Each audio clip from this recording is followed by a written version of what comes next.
মশা নিধন করার জন্য আমরা সিটি কর্পোরেশনকে সহ সভা করেছি, ওদের মেডিসিনের কোয়ালিটিগুলি দেখার জন্য স্টোর ভিজিট করেছি। আমরা দুইজনই ওষুধ ভালো পেয়েছি, স্প্রের কাজ চলছে। তবে নিশ্চয়ই স্বীকার করবেন 3 দিন আগের চাইতে গতকাল মশার প্রভাব অনেকটা কমে গিয়েছে। আশা করি পর্যায়ক্রমে সম্পূর্ণ শেষ হয়ে যাবে।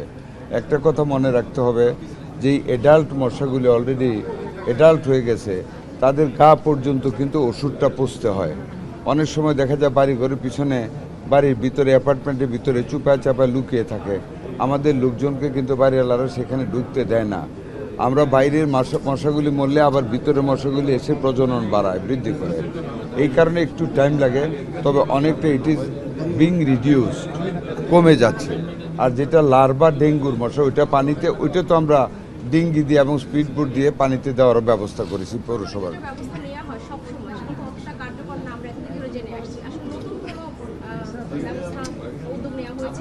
দেখুন, ব্যবস্থা তো একটা স্প্রে করা ওষুধ দিয়ে, আরেকটা ব্যবস্থা হলো জনগণকে সহযোগিতা করা আমাদেরকে।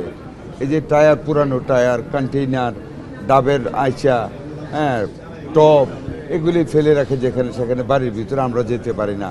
আমরা জনগণকে আহ্বান জানাচ্ছি যাতে করে এই ব্যাপারে সহযোগিতা করে। নতুন একমাত্র জিনিস মেডিসিন ইউজ করে, আরেকটা আরও রেপিড করা যায় যদি প্লেন থেকে আমরা স্প্রে করি, দ্যাট ইজ হেলথ হ্যাজার্ডাস। জনগণের ক্ষতি হবে, স্বাস্থ্যের ক্ষতি হবে, কাজে ওইটা আমাদেরকে অ্যাভয়েড করতে হচ্ছে। কাজে আমি আশা করি আমরা গ্র্যাজুয়ালি এটাকে কমিয়ে নিয়ে আসছি, অনেকটা কমে গেছে। আমার নিজের বাসাও কালকে কম ছিল মশা। আশা করি 2-1 দিনের ভিতরে টলারেবল সিচুয়েশনে এটা এসে পড়বে। আপনাদের সহযোগিতা সেই ব্যাপারে কাম্য। মাননীয় মন্ত্রী, আমরা দেখেছি যে বিভিন্ন জায়গায় এমপি মন্ত্রীরা বলছেন যে জেলায় জেলায় মেডিকেল কলেজ করবে। তো আমরা বিশেষজ্ঞরা সবসময় বলে যে বাংলাদেশে যে পরিমাণ মেডিকেল কলেজ আছে এটা যথেষ্ট পরিমাণ। তো এখন আপনারা কি প্ল্যান করছেন আপনাদের সরকার? আমি জানি না কারা বলেছেন, আমি আপনার কাছে আমি জানি না আপনার কাছে শুনলাম। তবে এটুকুন বলতে পারি, মাননীয় প্রধানমন্ত্রীর সাথে আমাদের বৈঠক হয়েছে। অনেকগুলি মেডিকেল কলেজ কিন্তু হাফ ডান অবস্থায় পড়ে আছে, এই without planning, without giving proper financial support, or মানে প্রপার সাপোর্ট যেটা ফিনান্সিয়াল সেটা লুটপাট করে গিয়েছে অর্থের অভাবে, মেবি, আমি কিন্তু মিন করতেছি না। ওইটার জন্য কাজগুলি স্লথ হয়ে আছে, হচ্ছে না। আমরা যেগুলি হয়েছে এইগুলিকে রিভাইভ করানোর জন্য, এই ইনভেস্টমেন্টটাকে ফ্রুটফুল করার জন্য, ইকোনমিক করার জন্য, জনস্বার্থে ব্যবহার করার জন্য আমরা ওই দিকে চেষ্টা করতেছি। At the moment we are not thinking for going further establishment of the medical college in district areas. সেগুলিকে আমরা রেনোভেট করে আরও কার্যক্ষম করতে চাই। যেগুলো মানে উপজেলা সদর যেগুলো হাসপাতাল আছে সেগুলোকে আপনারা 250 শয্যা বা 300 শয্যা করার ক্ষেত্রে এটাও যেটুক পলিসি, যেমন ধরেন নরসিংদী আমার ডিস্ট্রিক্টে 100 শয্যাকে 250 শয্যা করেছে। 150 শয্যার যে বিল্ডিং হয়েছে ওটাতে এখনও কিছুই দিতে পারে না সাবেক সরকার। এইরকম অনেকগুলি জেলায় আছে, এইগুলিকে আমরা ফুললি সাপোর্ট দিয়ে অ্যাক্টিভেট করতে চাচ্ছি আর ম্যাক্সিমাম এফার্ট দিচ্ছি। দেখেন, হাসপাতাল করতে পারবেন, বেড দিতে পারবেন, যেই নোংরামি হাসপাতালগুলির ভিতরে তেলাপোকা, সারপোকা, যত্রতত্র ময়লা পড়ে থাকা, যখন তখন ভিজিটার যাওয়া, এইগুলিকে আমাদের স্ট্রিমলাইন করতে হবে। আপনাদের কাছে সহযোগিতা চাই। আমরা অচিরে একটা গাইডলাইন করে দেবো যে এতটার আগে কোনো ভিজিটার যেতে পারবে না।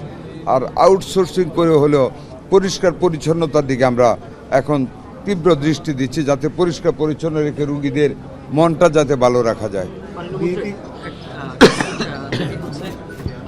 অবকাঠামো যা আছে কিন্তু আমি আপনার প্রশ্নটা বুঝেছি। জনসংখ্যার তীব্র না, আছে লিয়েন এবং ডেপুটেশনে গ্রাম অঞ্চলগুলি আমাদের ক্ষতিগ্রস্ত।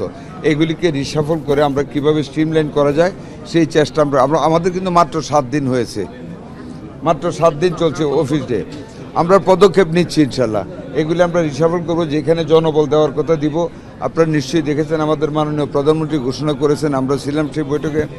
আমরা নতুন 1 লক্ষ স্বাস্থ্যকর্মী নিচ্ছি, তার মধ্যে ফার্মাসিস্ট থাকবে, মিডওয়াইফার থাকবে, কেয়ার গিভার থাকবে, আরও টেকনিক্যাল যা আছে সব থাকবে। নতুন 1 লক্ষ নিচ্ছি। আর ব্যাকএন্ড যে 70,000 পোস্ট আছে ওইটাও আমরা রিক্রুট করতে যাচ্ছি।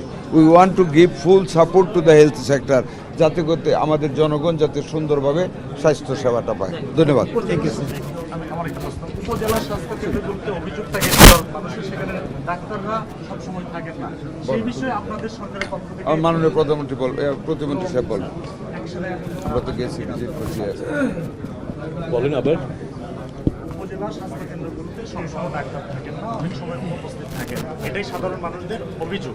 এই বিষয়ে আপনাদের সরকারের পক্ষ থেকে আপনারা কোনো অ্যাকশন নেবেন কিনা বা আপনাদের পদক্ষেপ কি হবে? আমরা দায়িত্ব এবং হচ্ছে উপজেলা সদর যাদের পোস্টিং সেসব ডাক্তার জেলা শহর কিংবা বিভাগীয় শহরে এসে অবস্থান করেন এমন অভিযোগ পাওয়া যায় বা এটা আমরা দেখি। এক্ষেত্রে আপনাদের অবস্থান কি এবং কী পদক্ষেপ নিচ্ছেন? ধন্যবাদ। আমরা দায়িত্ব নেওয়ার পরই মাননীয় মন্ত্রী এবং আমরা কয়েকটি হাসপাতাল ইতিমধ্যেই ভিজিট করেছি, আরও কিছু হাসপাতালে আমরা যাব। এখানে দুটো দিক আছে, একটা হচ্ছে যে যথার্থই বলেছেন কিছু কিছু হাসপাতালে হয়তো গেলে আপনি যতজন চিকিৎসক থাকার কথা তাদের সবাইকে পাচ্ছেন না। তবে এটাও মনে রাখতে হবে, এটার মানে এই না যে নেসেসারিলি ওই চিকিৎসক ওখানে দায়িত্ব না করে অন্য জায়গায় আছেন।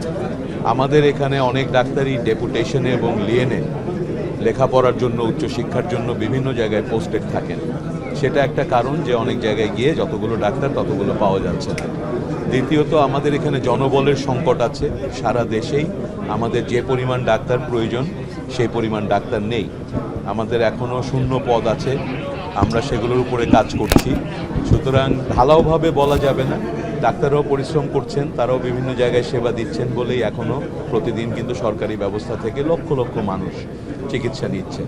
সীমাবদ্ধতা আছে, আমাদের জনবলের গ্যাপ আছে, আমাদের ডেপুটেশন লিয়েনের সিস্টেমে কিছু সমস্যা গত আছে। সপ্তাহে প্রত্যেক উপজেলায় জয়েন তো করছে নতুন ডাক্তার। গত সপ্তাহেও আমরা কয়েক হাজার ডাক্তার নতুন জয়েন করেছে গত সপ্তাহে বিভিন্ন উপজেলাগুলোতে।